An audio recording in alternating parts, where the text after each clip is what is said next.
존경하는 최호정 의장님과 선배 동료 의원 여러분, 오세훈 시장님과 주의원 교육감님을 비롯한 관계 공무원 여러분, 행정자치위원회에서 후반기 의정활동을 시작한 박강산 의원입니다. 제가 오늘 마지막 순서입니다. 중식이 좀 늦어져도 양해 부탁드리겠습니다. 1968년 격동의 시기에 한 정치인이 있었습니다. 로버트 케네디라는 미국의 정치인인데요. 그는 현대판 귀족이라고 할 수 있는 케네디 가문의 일원으로서 전형적인 엘리트 계급에서 출생했고, 로스쿨을 졸업하고 한때는 연방의회에서 메카시즘에 동조하는 보좌진 활동을 하기도 했습니다. 친형인 존 F 케네디가 대통령이 되자 낙하산으로 30대에 법무부 장관을 지내기도 했습니다. 그러나 그는 자신이 성장한 배경의 한계를 뛰어넘어 정치적 각성을 시작했습니다. 쿠바 미사일 위기 사태 때는 소련과의 핵전쟁을 부추기는 군부의 매파들과 단호히 맞섰고, 핵무장이 필요하다는 국내외 여론에 편승하지 않고 평화와 공존의 길을 이끌었습니다. 존 F 케네디가 암살당한 이후에는 당시 분열의 길로 나아가는 미국 사회의 밑바닥 현장을 직접 다니면서 다양한 인종의 목소리를 듣고 그들의 아픔으로 진정으로 공감했습니다.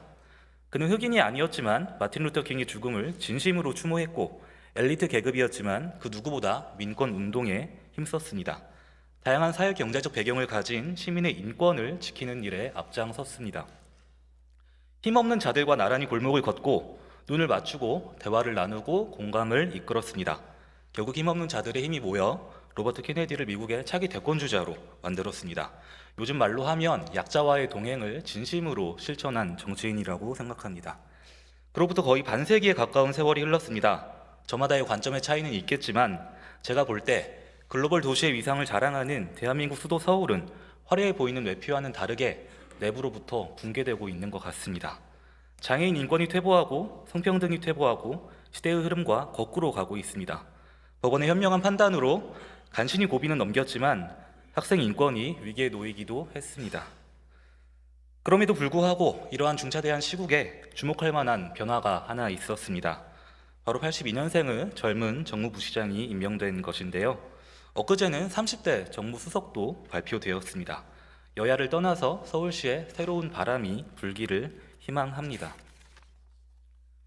우리 서울시의회에서는 작년 8월 14일에 지방자치단체 인사청문회 관련 규정 개선을 위한 지방자치법 개정 촉구 건의안을 발의한 바 있습니다. 지방자치단체장의 자의적 고위공직자 임명을 방지하기 위해 정무부시장을 인사청문회 대상에 포함해야 한다는 취지였습니다. 이러한 기조를 이어가는 차원에서 오늘 비록 짧은 시간이지만 본 의원은 정무부시장을 상대로 시정 철학과 정책 현안을 논의하는 시간을 가지려고 합니다. 부시장님 앞으로 나와주십시오.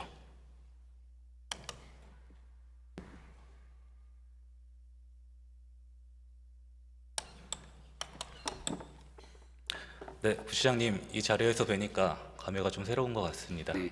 네, 제가 한번 얼핏 보기에 저희 초대 민선 1기 조순시장 때 이제 정무부시장 역임한 이해찬 전 총리보다 더 젊은 나이에 부시장이 되신 것 같아요.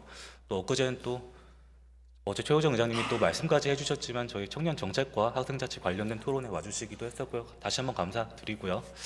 오늘 좀 자유롭게 좀 이런저런 이야기 허심탄회하게 좀 나누고 싶습니다. 지금 임명되신 지 한 2개월 지났어요. 좀 어떠세요? 소회를 좀 말씀해 주시죠. 네, 서울특별시라고 하는 시민들의 삶에 관한 거의 모든 일들을 처리하는 종합행정기관에 와서 우리 의원님들과 함께 시민들의 권익 향상 위해 일하고 있어서 기쁘게 생각하고 많이 배우고 있습니다. 네, 제가 꼭 한번 드리고 싶었던 질문이 있습니다. 네, 부시장님은 사람에게 충성하십니까? 네, 저는 사람에게 충성하지 않습니다. 네. 네. 제가 굳이 이 상징적인 질문을 이 자리에서 드리는 이유는 서울시 정무부시장의 어떤 새로운 역할론을 좀 당부드리고 싶어서 그래요. 그래서 제가 어느 때부터인가 보면은 서울시 정무부시장이라는 자리가 뭐 여야를 떠나서 선출직에 도전했다가 좀 실패하고 지금 원외 정치인 생활을 하다가 좀 중간에 스펙 쌓기용 코스로 좀 가는 경우가 있었던 것 같습니다. 뭐 전임 시장 때는 뭐 임종석 부시장이 좀 그랬던 것 같고요. 뭐 오세훈 시장 들어서는 오신환 부시장도 좀 그랬던 것 같습니다. 불편하게 들릴 수도 있겠지만은 지난 총선에서 이제 낙선하시고 한 뭐 3개월도 안 돼서 이제 임명이 되셨잖아요. 비단 예. 저만의 생각은 아니라고 봅니다. 혹시 이러한 좀 뭐 진단과 평가에 대해서 좀 어떻게 답변하시겠습니까? 예, 임명되는 과정에 대한 여러 가지 해석은 있을 수 있다고 생각을 합니다. 저는 제가 만 28살 때 처음 정치를 시작했던 게 기초의회 의원으로 정치를 시작했고 네, 잘 알고 마찬가지로 있습니다. 서울시에 있는 기초의회 의원이었습니다. 그리고 나서 서울시에 있는 여러 가지 활동들을 함께 이어왔기 때문에 궁극적으로 봐서 서울특별시의 정무부시장으로 활동하는 일들이 정치적인 경력 쌓기가 아니라 시민들께 혜택을 드릴 수 있는, 또 시민들과 함께 선진 행정을 구현할 수 있는 가장 적합한 공간이라고 생각하고 늘 꿈꾸던 자리입니다. 여기 임명해 주신 오세훈 시장님께 감사드리고 우리 의원님들과 함께 서울시의 좋은 발전을 위해서 함께하겠다는 의지와 뜻에 변함이 없습니다. 네, 알겠습니다. 저희 서울특별시 정무부시장 자격 기준에 관한 조례라고 있습니다. 혹시 이 조례 읽어보신 적 있으실까요? 예, 조례 확인해 봤습니다. 부시장의 자격을 이렇게 규정하고 있습니다. 1급 이상의 공무원직에 3년 이상 재직한 자, 2급 이상의 공무원의 직에 6년 이상 재직한 자, 서울특별시의회 의원의 직에 재직한 자, 그리고 인권 옹호와 소수자 보호, 경영, 언론, 문화, 예술 분야 등의 혁신과 경륜을 가진 자, 이렇게 규정하고 있는데요. 저는 이 중에서 가장 좀 유의미한 규정이 인권 옹호와 소수자 보호라고 생각을 합니다. 제가 굳이 이제 서두에 로버트 케네디라는 정치인을 언급한 이유기도 하고요. 그래서 저는 이제 따뜻한 보수, 합리적 보수를 좀 지향하는 부시장님께서 서울시의 다양한 이제 인권 현안들, 뭐 이제 전반기에 뭐 안 계셨지만은 잘 아시리라 생각합니다. 학생 인권을 둘러싸고 저희 시의회에서 공방이 있었고요. 뭐 절차적인 문제는 차치하더라도 서울광장에서 퀴어 축제가 열리지도 못했습니다. 보니까 최근에 뭐 북한 인권 포럼도 이제 지자체에서 최초로 이제 서울시에서 했더라고요. 저는 굉장히 의미 깊은 활동이라고 생각합니다. 그리고 뭐 저는 굳이 진보 진영에 속해 있다고 하지만 더 이상 진보도 북한 인권에 침묵해서는 안 된다고 보고요. 그런데 그럼에도 불구하고 지금 여기 서울을 살아가는 시민들이 처하고 있는 뭐 노동인권, 성평등, 학생인권 좀 이런 현안에 대해서도 부시장님 좀 관심을 가져주셨으면 하는 바람이 있는데 어떻게 보세요? 서울시의 어떤 다양한 인권 현안에 있어서? 네, 아마 지금 서울시가 추진하고 있는 약자와의 동행의 가치 비전은 결국 시민의 보편적인 인권과 맞닿아 있다고 생각을 합니다. 인권 문제가 통상 대두될 때는 정치적으로 해석되는 경우들이 적지가 않습니다.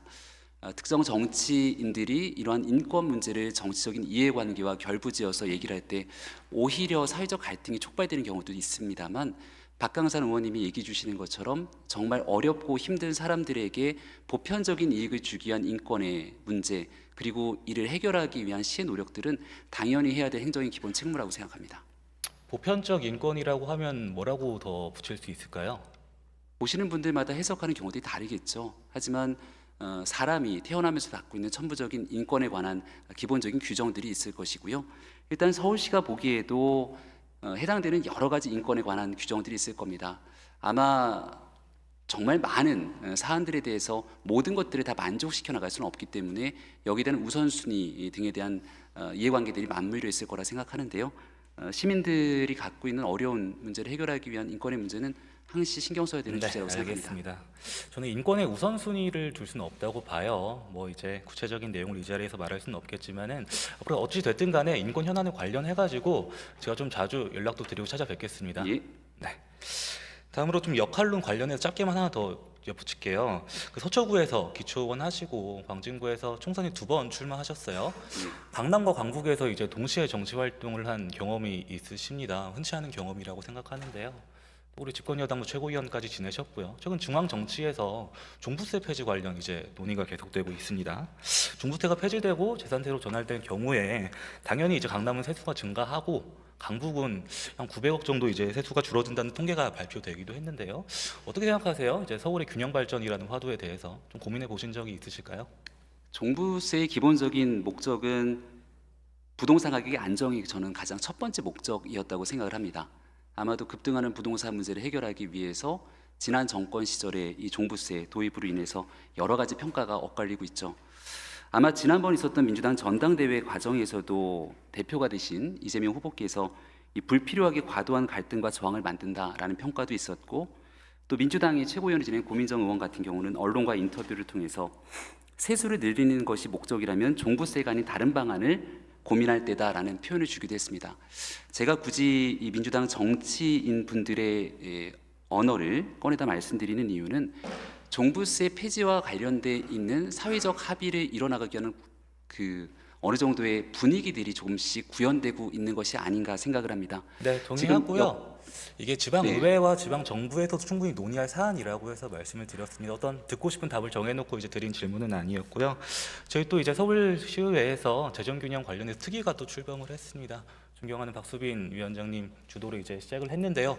부시장님께서 많은 관심 가져주시고 같이 예. 논의를 좀 이어갔으면 좋겠습니다. 다음으로 좀 청년 담론 관련해서 넘어갈게요. 오랫동안 이제 고민하셨을 것 같고 나름의 좀 정리된 답도 있을 것 같습니다. 오랫동안 청년 정치인으로 호명되시기도 하셨고요. 부시장님이 생각하는 청년 정치는 무엇이고 청년 정책은 무엇일까요? 네, 가장 어려운 질문이라고 생각하는데요. 굳이 청년 정치라고 꼭 집어서 얘기할 것이 있을까 싶습니다. 정치는 대한민국 국민 누구에게나 열려 있는 공간이 돼야 되고, 다만 그동안 진행됐던 한국 사회의 정치 구도가 좀 어느 정도 기성세대, 기득권들에게 국한돼 있는 것 아니냐. 또 젊은 세대들이 경험이 없는 상태임에도 불구하고 누구에게나 열려 있는 정치의 기회들이 보편적으로 제공돼야 된다는 생각을 갖고 있기 때문에 그런 측면에서 더 많은 청년들에게 새로운 기회를 줄 수 있는 정치의 장을 열어가는 게 청년 정치의 기본 본질과 과제라고 생각합니다. 네, 동의하고요. 제가 생각하는 청년 정치는 어떤 생물학적인 젊음만을 앞세우는 게 아니라 좀 이전 세대와는 좀 다른 정치적 비전과 다른 정치적 태도로 문제 해결형 정치를 지향하는 곳에 있다고 생각합니다. 그리고 제가 생각하는 청년 정책은 청년을 어떤 정책을 그냥 단순한 수동적 객체가 아니라 어떤 정책 설계자로서 능동적 주체로 인정하는 것에서부터 시작한다고 보거든요. 부시장님 혹시 과거에 여의도 도시 청년이라는 말이 좀 회자된 적이 있어요. 혹시 기억하고 계실까요? 그게 이제 어떤 실제 청년들의 삶과는 좀 괴리된 정치 활동을 하면서 여의도 열시 소통관이나 도시 행사장에서 명함 뿌리고 사진 찍고 이런 활동했던 원외 정치인들에 대한 좀 비판적인 비아냥이었습니다. 근데 저는 이제 그와는 좀 반대로 반대급부에서 저 이제 서울시의 조례에 근거해서 청년 참여 활성화 지원 조례에 근거해서 열심히 활동하는 청년들이 있어요. 고된 일상을 마치고 밤늦게 이제 분과 모임 하면서 정책을 직접 제안하고 그 효능감을 느끼는, 저는 그 청년들을 이제 퇴근길 7시 청년이라고 이제 호명을 하는데요. 그동안 이제 서울 청년 정책 네트워크나 자치구단의 청년 네트워크가 굉장히 큰 역할을 했다고 봅니다. 혹시 부시장님 관련해서 좀 살펴보신 적 있으실까요? 네, 서울시에는 미래청년기획단에서 청년과 관련된 다양한 사업들을 진행하고 있는데 여기에 대한 참여 기구들에 대한 활동까지 보고도 받고 또 실제 어떤 부분에서 조금 더 보완 발전시켜야 될지도 깊이 고민하고 있습니다. 앞서 의원님 말씀 주셨을 때 어떤 청년 정책에 대한 말씀을 주셨는데 두시 청년에 대한 지적들은 여전히 많이 나오고 있는 상황이고 제가 그 도시 청년을 굳이 언급한 이유는 네. 기성 정치권에서 청년이란 존재를 액세서리처럼 하는 경우가 있었잖아요. 그런 의미에서 서울시 청년 정책은 청년들이 어떤 액세서리용이 아니라 실제로 권한을 주고 정책을 제안할 수 있는 환경을 좀 마련해 달라는 말씀이었습니다. 그래서 거기에 덧붙이려고 했던 얘기가 지난해에 있었던 광진구의 첫 연합축제 2023 청춘대로 건대신문에 나왔던 자료를 갖고 왔는데 박강상 의원님이 추진하셔서 진행됐던 실제 대학 총학생회장들과 함께 시작부터 그리고 과정 마지막 마무리될 때까지 축제가 멋지게 이루어졌던 것을 얘기를 전해드렸고 저도 마지막 날에 함께 참여했던 기억이 있습니다. 네, 아마도 그때 청년 같이 뵀던 정책에 기억이 있습니다. 관한 얘기를 주시는 것은 청년을 정책의 수혜 대상으로만 보지 말고 직접 현장에 있는 목소리를 들으면서 실제 모든 정책 과정 전 과정에 참여할 수 있는 기회를 이와 같이 열어달라는 뜻으로 이해하고 있습니다. 네, 엊그제 토론회에서 이제 말씀 나눈 것처럼 청년 정책과 학생 자체 여야가 따로 있을 수 없을 것 같아요. 활성화에 이제 많은 도움이 되실 거라 생각해서 너무 든든합니다. 잘 아시겠지만 서울시는 서울을 넘어서 대한민국 청년 정책을 선도한 사례가 있어요. 2015년에 서울시 청년 기본 조례가 2020년 국회 청년 기본법으로 이제 도약하는 데 큰 역할을 했고요. 청년 수당이나 청년 월세 지원 사업 같은 경우도 현금성 지원이 아니라 저는 청년 시민에게 최소한의 존엄을 위한 장치였다고 봅니다. 저도 이제 의원이 되기 전에는 서울시 청년 월세 지원 사업으로 매달 20만 원씩도 주거비를 지원받은 적이 있습니다. 그래서 이제 저는 이런 어떤 정책 제안, 실제 이 정책을 체감하는 청년들이 더 자유롭게 의견을 개진하고 관과 소통해서 이제 제안할 수 있는 그런 공론장을 많이 좀 만들어야 될 것 같습니다. 제가 볼 때 좀 시간이 지날수록 계속 좀 후퇴하는 것 같아요. 그런 좀 체감을 한번 같이 나눴으면 좋겠습니다. 네, 많이 알려주십시오. 네, 그리고 민선 8기에 들어서 서울시가 가족 돌봄 청년, 고리분두는 청년의 발굴과 지원과 관련해서 굉장히 유의미한 일을 해왔습니다. 박수 받을 일이라고 생각을 하고요. 이제 미디어에서는 이제 MZ라고 해서 청년 세대를 하나로 묶지만은 저는 정책에 있어서는 굉장히 세분화돼서 의견을 듣고 관찰되어야 한다고 보거든요. 혹시 부시장님은 탈가정 청년이라고 해서 좀 얘기를 들어보신 적이 있으실까요? 의원님께서 오늘 시정 질문에 관한 주제를 주신다고 해서 사실은 탈가정 청년을 조금 검색해 봤습니다. 2022년부터 언론에 보도됐던 SBS 뉴스라든지 여러 가지 언론 보도를 통해서 탈가정 청년들이 겪고 있는 어려움에 대해서 확인을 좀 했고, 여전히 중앙정부부터 이런 탈가정 청년의 어려움이 있음에도 불구하고 전체적인 수치조차 파악하지 못하고 있는 문제점들에 대해서 확인을 했습니다. 네, 이게 어떤 법적으로 이제 정의된 이제 표현은 아닌데 2020년에 서울 청년 정책 네트워크가 최초로 의제화를 한 개념이에요. 가정폭력과 가정불화, 성폭력, 아우팅, 파산 등으로 인한 탈가정 경험이 있거나 이를 시도했으나 실패한 청년 혹은 탈가정을 희망하는 청년이라고 할 수 있는데요. 이들은 굉장히 절박한 심정으로 이제 가정 밖을 나왔지만은 사회에서는 기본적으로 자립 능력이 있는 존재로 보고 가족 전체를 수급 대상으로 묶는 가구 단위 복지 제도로 인해서 정책의 사각지대에 놓여 있습니다. 이 사각지대를 좀 빨리 메워야 될 것 같은데요. 네, 의원님 말씀 주시는 의견에 동의하고요. 우리 서울시가 갖고 있는 청년 기준의 나이들이 있지 않습니까? 그리고 우리가 청소년 기본법 에 따라 규정하고 있는 만 24세까지의 이 후기 청소년에 해당되는 청년들이 있을 거고요.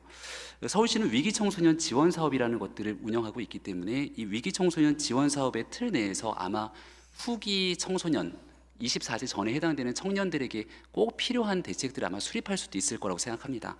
다만 현재 있는 서울시 위기 청소년 지원 사업도 현재 지원되는 인원이라든지 이런 사원들을 보면 이러한 서울시의 정책들이 있는지 모르고 그 혜택을 제대로 수혜받지 못하고 있는 위기 청소년들, 위기 청년들이 있을 겁니다. 의원님이 갖고 있는 고민과 다르지 않을 거라 보고요. 함께 협력해서 말씀 주신 이 위기 청소년과 청년기에 이르는 세대들에 대한 도움을 서울시가 어떻게 줄 것인지 함께 고민하겠습니다. 네, 감사합니다. 저는 장기적인 좀 관점에서 조례 제정까지 좀 해보려고 하고 있어요. 그런데 이제 조례 제정을 하고 조례 뭐 이제 보통 흔히 있는 실태 조사를 하기까지 좀 시간이 좀 많이 걸릴 것 같습니다. 그 2020년 전임시장 때 이제 10월에서 12월까지 2개월 동안 탈가정 청년에 대한 실태 조사가 딱 한 번 있었어요. 그런데 연구 용역비가 얼마인지 혹시 아십니까? 말씀 주십시오. 예, 800만 원밖에 예. 안 됐습니다. 온라인 설문조사가 이제 200명이었고요. FGI가 이제 11명이었어요. 굉장히 시도는 좋았는데 좀 규모나 이런 부분이 되게 아쉬운 것 같습니다. 지금 2024년에 이르러서 좀 시급하게 실태 조사를 해서 현황을 좀 파악해야 될 것 같아요. 동의하실까요? 네, 실태 조사뿐 아니라 이제 어떤 방식으로 지원할 수 있을까에 대한 고민일 텐데요.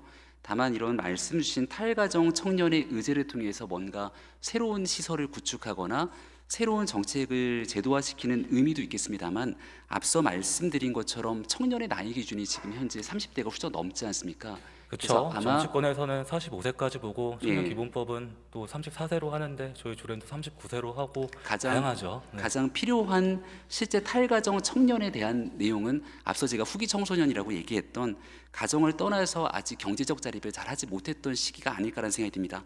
그래서 얘기 드린 게 이 위기 청소년 지원 사업의 틀 내에서 얼마든지 묶을 수 있지 않을까라는 생각이 드는데, 실제 서울시 위기 청소년 지원 사업에서는 생활 지원에 숙식 제공이나 의복, 음식물 등 기타 일상생활에 필요한 기초 생계비 등이 나가고 있거든요. 근데 문제는 이런 서울시의 정책들을 잘 모르는 분들이 많을 거라는 네, 겁니다. 그래서 맞습니다. 그걸 함께 고민하면서 어떻게 더 많은 서울시 정책을 알릴지 조금 더 현실적인 방안들을 함께 고민하면 어떨까 제안드립니다. 네, 제가 생각했던 것보다 더 충실하게 답변을 주셔가지고 너무 감사하고요.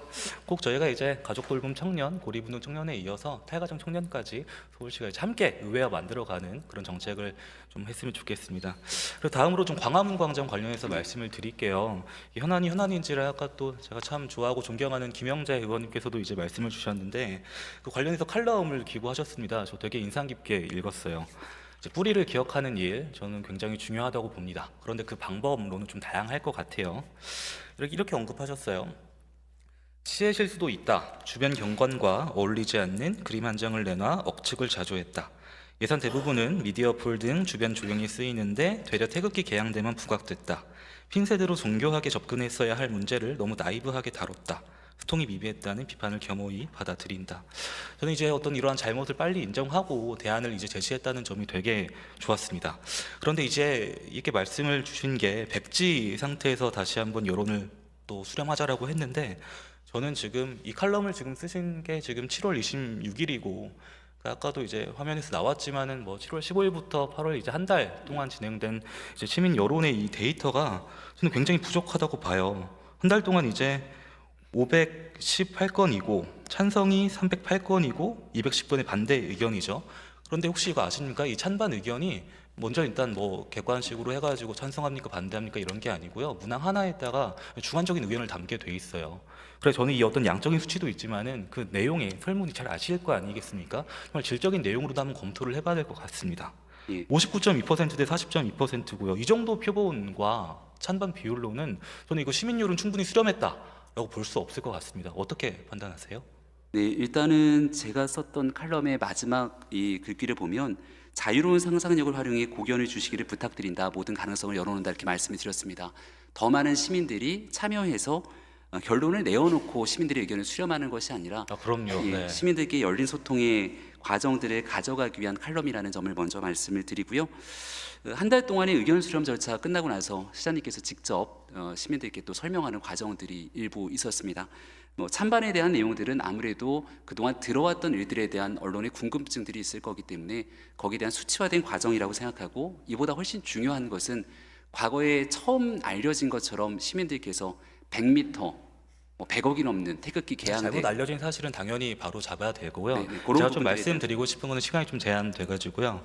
저는 어떤 이 태극기 그리고 어떤 조형물의 어떤 디자인 등 관련해서 국가주의 논란 이런 것보다 어떤 절차적인 정당성, 충분한 명분이 쌓였나 이걸 좀 지적을 하고 싶은 거예요.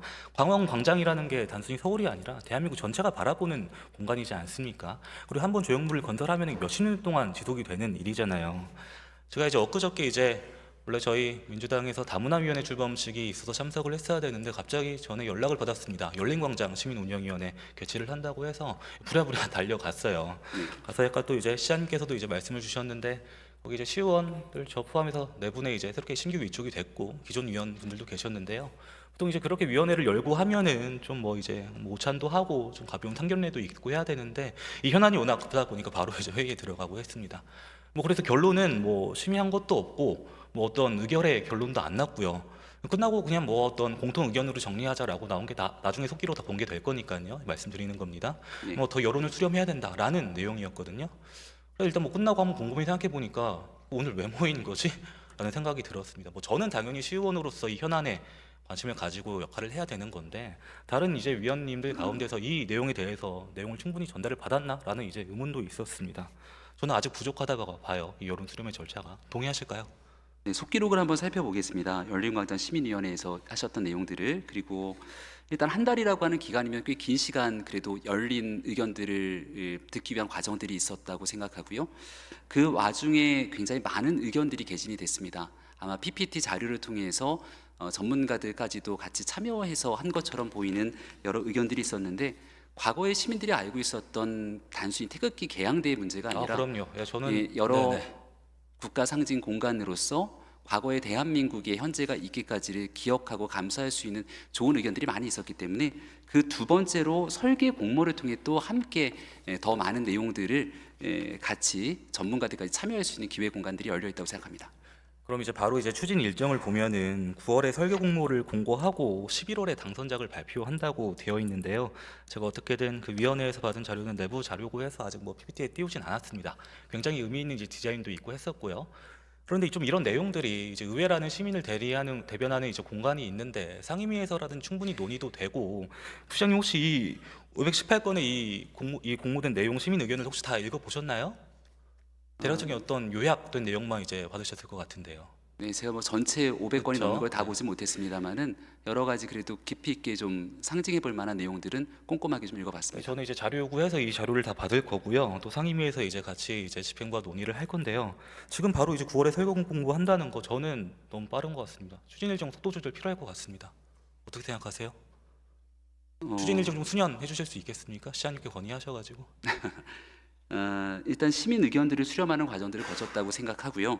그리고 말씀드린 것처럼 지금 이제 결국 여기 어떤 의미를 담아내는지에 대한 보편적인 견해들을 듣는 과정들이 있었다고 생각합니다.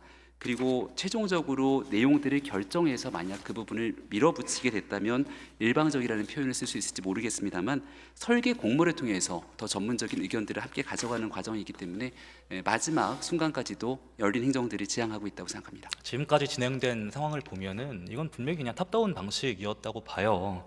해외 사례 뭐 아까도 얘기 나왔지만은 프랑스 파리 개선문 같은 경우도 이제 의회가 주도해서 이제 건립을 했고요. 저희 시의회에는 민주당도 있죠. 그리고 이제 모뉴먼트, 미국의 조지 워싱턴을 기념하는 것도 민간 단체가 건립을 했어요. 관에서 이렇게 하는 거에 있어서 저는 너무 아쉬운 점이 있고 바텀업 방식으로 더 여론 수렴해야 된다고 봅니다. 여기에 대해서 좀 부시장님 긍정적인 반응 보여주신 걸로 알겠습니다. 답변해 주셔야죠. 네, 지금까지 했던 답변으로 대체가 가능하다고 생각하고요. 꾸준하게 시민들의 의견을 경청하기 위해 노력하고 있고 앞으로 있게 되는 설계 공모 등을 통해서도 더 다양한 의견들이 수렴될 거라고 생각합니다. 네, 알겠습니다. 저는 이제 뭐 상임위원으로서 이거 관련해가지고 담당 국장님 비롯해서 계속 문제 제기를 하도록 하겠습니다. 뭐 더 이야기를 나눠야 되는데 또 제가 교육감님과 또 얘기 나눌 부분이 있어가지고요. 다시 청년 담론으로 돌아가서 좀 정리를 하자면은 저는 이제 부시장님의 등장과 존재가 서울시에 굉장한 이제 활력을 불어넣기를 하는 마음이 있습니다. 근데 솔직히 말해서 이게 바로 엄청난 변화로 이어질 거라고 생각하진 않아요. 변화에는 좀 시간이 걸리기 마련이니까요. 뭐 국회라든지 지방의회라든지 뭐 저 같은 젊은 정치인들이 뭐 등장한다고 해서 바로 오늘 되게 치열하게 삶을 살아가는 청년들이 내 일상이 달라졌구나, 저 사람들이 나를 대변하는구나라고 생각을 안 하는 것처럼 말이죠. 그럼에도 불구하고 저는 부시장님께서 MZ 공무원이라고 호명되는 청년 세대와 공직사회의 어떤 기성 문화가 잘 융합될 수 있도록 어떤 촉매제 역할, 가교 역할을 좀 잘 해주시기 부탁드리겠습니다. 네, 그리고 아까 무엇보다 사람에게 충성하지 않는다라고 말씀해 주신 점 제가 인식하고 소통을 좀 이어가겠습니다. 네, 네. 자리로 들어가 주십시오. 고맙습니다. 네, 다음으로 조윤 교육감님 앞으로 모시겠습니다.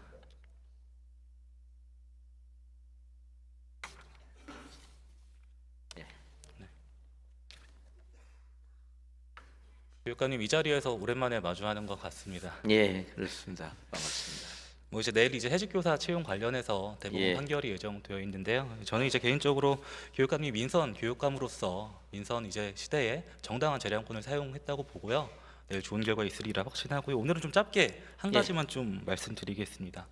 그동안 지난 전반기에 굉장히 많은 교육 현안들 이슈가 있었죠. 정말 많은 고생하셨고 특히 지난 서희초 이후로 교사들의 어떤 정치적 기본권 확대가 이제 사회적인 관심을 많이 받았습니다. 저연차 교사들, 청년 교사들이 교육 현장과 일상에서 겪는 어려움 또한 이제 많이 알려졌는데요. 교육관님 혹시 이 청년 기본법을 전에 혹시 읽어보신 적이 있으실까요? 뭐 자세히는 아닙니다만 그냥 간단하게 아는 정도입니다. 네, 이게 저희가 2015년에 서울시 의회에서 아까 말씀드렸는데 청년 기본조례가 생기고 여러 청년 활동가들과 또 이제 제도권에서 이제 협업해가지고 국회에서 이제 통과시킨 법입니다. 굉장히 큰 의미가 있는 법이라고 보고요. 저는 이제 사회적으로 굉장히 청년 교사들에 대한 관심이 주목이 되었지만 이게 서울시 교육청 어느 국장님, 어느 과장님이 좀 이 청년 기본법에 근거해서 청년 교사들에 대한 지원을 고민해 보셨는지 모르겠어요. 예, 어떻게 생각하세요? 이게 국가의 정보를 규정하고 있고요. 청년의 권리와 좋은 책임을 제안이신가. 규정하고 있죠. 청년 기본권과 연관해서 저연차 교사나 저연차 공무원 지원은 저희가 그렇게 검토를 하지 않고 그냥 그 자체로 저연차 공무원 지원, 저연차 교사 지원 이렇게 좀 해서 한번 그것도 연관해 보겠습니다. 네, 이게 아마 전국에서 이렇게 발상을 하지 않으실 것 같아요. 이제 교육행정에서 이 종사하시는 분들이. 그런데 저는 이제 뭐 최근에도 이제 7월 19일 날 서울시 교육청 앞에서 전기조 서울지부가 서울교사 7,338명의 서명을 전달해서 청년교사 처우 개선 방안을 마련할 것을 좀 요구를 했어요. 관련 예. 내용 보고 받으셨죠? 예, 예. 복지 포인트 인상이라든지 주거 지원 같이 현장에서 필요한 좀 구체적인 내용을 담았습니다. 교육감님, 이 사안은 굉장히 중요한 사안이어서 그냥 어떤 청년 담론의 어떤 연장선상이 아닙니다. 굉장히 획기적인 이제 어떤 발상을 말씀을 드리는 거예요. 지방에 있는 청년 교사들 같은 경우에 어떤 주거 문제에 대한 이제 여러 가지 어려운 점은 좀 상대적으로 덜 합니다. 그런데 서울에 있는 청년 교사들은 발령을 받고 주거 문제라든지 또 과밀학급 문제가 있어서 더 어려움을 겪고 있어요. 이제 우리나라가 이제 수도권 1극화로 모든 청년들이 이제 유출이 돼서 네. 가는데 청년 교사들의 문제에 있어서는 서울과 지방이 좀 다른 상황에 놓인 것 같습니다. 그래서 면밀하게 이런 청년 기본법을 통해서 청년 교사에 관한 정책을 수립을 해야 된다고 봐요. 예, 동의하십니까? 동의합니다. 예. 그럼 매번 이제 서울 교육에서 뭔가 현안이 있을 때마다 뭐 젊은 교사들 모아놓고 같이 이야기 듣고 간담회 하는 것은 뭐 겉보기엔 되게 뭐 있어 보이고 보도자료도 내고 근데 그게 일시적인 그냥 소통인 거죠. 어떤 지속 가능한 변화에는 못 미칩니다. 그래서 다시 한번 강조드리지만은 청년 기본법에 의거해서 청년 네. 교사들에 대한 지원을 꼭 해주실 것을 부탁드리겠습니다. 예. 참고로 저희도 지난번에 이제 사실은 위기 양상들이 좀 있습니다. 저연차 공무원들이 공무원직을 이탈한다거나 또 서희초 사건과도 또 연관이 돼 있습니다만은 저연차 교사들이 교사직을 이탈하는 위기 현상들이 사실 있습니다. 그래서 그 부분은 그 자체로도 저는 굉장히 중요하게 지원 방안을 찾아야 되고 또 청년 기본법과 연관해서도 저는 찾아야 된다고 생각을 갖고 있습니다. 그래서 저희가 지금 지난번에 말씀하신 대로 저 이후에 서울지부에서 정교조 서울지부에서 정책협의회 과정에서 여러 가지 다양한 제안을 내놨습니다. 그래서 그걸 포함해서 저희가 작은 뭐 TF를 만들어서 여러 부서가 연합해서 저연차 교사에 대한 이거 이제 저연차 공무원에 대한 지원도 다 연관이 될 것 같습니다. 그건 좀 종합 방안을 만들어 보려고 하고 있습니다. 네, 감사합니다. 오늘 되게 짧은 시간에 이 한 가지 주제를 말씀드렸지만은 서울시 교육청이 선도적으로 계획을 수립한다면 17개 시도로 퍼져 나갈 것이고요. 굉장히 의미 있는 발전이라고 봅니다. 오늘 교육감님께서 굉장히 의지를 보여주셨기 때문에 담당 부서에서는 저기 이제 계획안을 따로 보고해 주시기를 바라고요. 예. 네, 교육감님 그리고 그동안 전반기 동안 이제 많은 일들이 있으셨잖아요. 서울 예. 교육에 이제 정말 많은 현안이 있었고 고생 많이 하셨는데 뭐 관점의 차이는 있겠지만은 저는 아직까지 한국 사회에 조희연 역할론이 필요하고 그동안 정말로 많은 일들을 해왔다고 봅니다. 혹시 좀 뭐 내일 앞두고 하실 말씀 있으면 이 자리에 좀 허심탄회하게 말씀 남겨주시죠. 예, 사실은 뭐 지금 말씀 중에 이제 앞서 말씀드린 교사의 정치적 기본권 문제도 쟁점인데요. 저는 이제 지금 교사의 정치권 기본권을 보장하는 문제가 이미 어느 정도 입법 사항으로 가 있습니다. 그래서 의회 민주당의 공약이기도 하고 소수정당 공약이기도 하고요. 그리고 법안이 이미 발의되고 있습니다. 근데 저는 개인적으로 이런 입장입니다. 학부모님들이 교사들을 바라볼 때는 두 측면이 있는 것 같습니다. 그러니까 시민으로서의 교사가 있고 교육자로서의 교사의 역할이 있는 것 같습니다. 그러니까 시민으로서의 교사에 대해서는 정책 기본권이 보장돼야 된다고 생각을 갖고요. 단지 그게 전제가 이제 교육자로서의 교사에서는 어떤 정치적 중립성, 특별히 이제 아이들을 가르치는 과정에서 어떤 특정 정치적 입장을 주입한다거나 그런 것이 아닌 교사의 교육 과정에서의 정치적 중립성에 대한 요구가 학부모님들도 있는 것 같습니다. 그래서 저는 이제 이 두 가지가 같이 갈 수 있겠다 해서 지난번에 이제 경기도 임태희 경감님하고도 이제 보수 진보의 경계를 넘어서 주로 이제 한국형 보이텔스바 협약이라는 이름으로 그러니까 독일의 그 전후에 만들어졌던 교사의 정치적 중립성을 포함한 토론 규칙, 지도 원리 같은 것들을 한국형으로 재정립하기로 이렇게 저희가 합의를 했습니다. 그래서 민주화운동 기념사업회 이재호 이사장님이랑 3자가 모여서 지금 작업을 지금 하고 있고 저는 그걸 통해서 교육자로서의 교사의 정치적 중립성이 좀 명확하게 재정립될 필요가 있다는 생각을 갖고 실제 그렇지 않은 경우도 많거든요. 제가 옳다고 생각하면 학생들에게 가르쳐 줘야 된다고 생각하는 분들도 많습니다. 실제 뭐 진보적인 분들은 특히 또 그런 면들이 있습니다. 그러나 시민으로서는 얼마든지 할 수가 있는데 그래서 그 두 가지를 같이 해서 제가 이제 해직 교사들도 사실 이른바 교사의 정치적 기본권과 관련해서 해직된 교사들입니다. 그래서 이제 이게 교사의 정치적 기본권이 이런 전제 위에서 정립이 되면 뭐 좀 우리 사회가 뭐 해직 교사 문제나 이런 것들도 좀 다르게 바라볼 수 있지 않을까 하는 생각이 들고요. 발언 기회를 주셨으니까 저 개인적으로는 제가 이제 뭐 2개 글을 일부러 썼습니다. 주말에 썼는데 하나는 그 교육 내용과 관련된 앞으로의 과제이고 다른 하나는 이제 행정과 관련된 앞으로의 과제를 일부러 제가 주말에 이제 썼습니다. 저는 교육과 관련해서는 그동안 저희가 이렇게 이 그 공교육의 정상화라는 이름으로 교육 혁신의 과정들을 겪어왔습니다. 근데 이제 이게 다른 한편에서 보면 제가 이제 지금 깨닫는데 후진국 교육이 선진국 교육으로 정립해오는 과정이었다는 생각이 좀 들어요. 그래서 이제 뭐 오세훈 시장님도 예를 들면 글로벌 5대 도시 얘기를 하지만 저는 글로벌 5대 교육 도시가 돼야 된다. 그러니까 선진국 교육으로서도 당당하고 다른 여타의 선진국 교육에 대해도 영감을 주는 서울교육, 대한민국 교육이 돼야 되겠다고 생각을 하고 그런 면에서는 상당히 일정한 방향으로 지금 가고 있다고 생각합니다. 제가 마지막으로 이제 한 말씀 드리면 제가 강남에 있는 어떤 학교의 중학교를 갔는데 그 교장 선생님이 이랬습니다. 거기에 굉장히 많은 수업 혁신을 잘해가지고 거기는 혁신학교이기도 하고요, AI 선도학교이기도 하고 IB 선도학교이기도 하고 막 다 모든 걸 다 열심히 하는데 핀란드를 방문했던 그 교장단이 거기를 방문회로 왔는데 괜히 핀란드 갔다 왔네. 이거 핀란드 우리가 며칠 전에 방문했던 핀란드하고 뭐 비슷하네. 이렇게 얘기하는데도 사실은 나오고 있습니다. 저는 이 과정을 좀 가속도로 해서 저희가 그동안 혁신교육으로 만들어왔던 무형의 수업 평가, 아이들을 잘 가르치는 겁니다. 세계적 수준으로 잘 가르치는 겁니다. 근데 무형의 자산이 축적되어 왔는데 저희가 체계화가 부족합니다. 그래서 저는 IB 도입도 적극적인 이유가 IB 도입하면서 IB에 배우면서 우리의 교육을 통해서 만들어진 무형의 자산을 유형의 자산으로 체계화시켜내자. 그게 K입니다.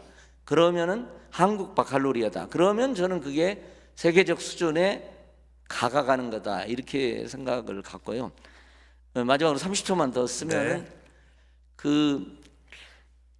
제가 일부러 이제 그 점에 대해서 이제 글도 쓰고 그랬는데 이제 너무 부분 인력이 너무 많아요. 통합적 인력 구성이 좀 필요한 것 같아요. 학교 같은 경우에는 솔직히 그건 뭐 보수 정부나 진보 정부가 마찬가지입니다. 어떤 정책을 추진하다가 보면 공무원 정원에 걸리고 그다음에 총액 임금제에 걸리니까 대개 부분 인력으로 학교를 내려보냅니다. 그래서 무수한 비정규적인 인력들이 엄청나게 많이 있습니다. 뭐 디지털 튜터부터 시작을 해가지고 뭐 엄청나게 많습니다. 그래서 이걸 배움터 지킴이, SPO 뭐 엄청나게 많이 있고 지금 최근에 이제 문제학성 분리 지원 인력이 파견될 수도 있는 상황이 있습니다. 그래서 저는 차제에 좀 중간 점검을 해서 통합 인력. 그래서 저는 뭐 배움터 지킴이, 뭐 학교 보안관, 그 다음에 학폭 조사관, 그 다음에 문제학성 분리 지도 인력, 저는 이것을 통합된 하나의 상근 인력으로 만들었으면 좋겠다.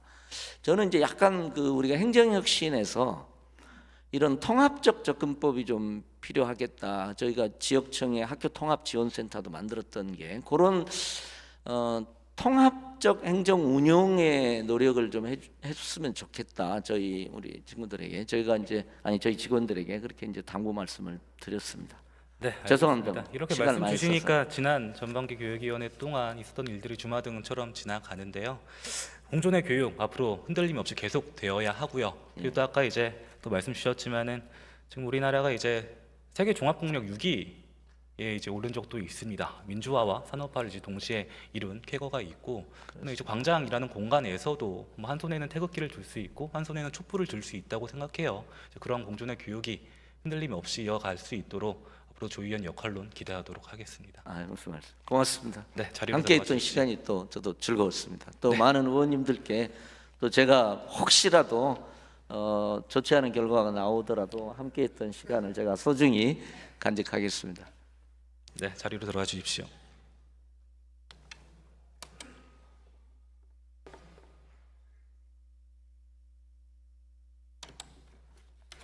감사합니다.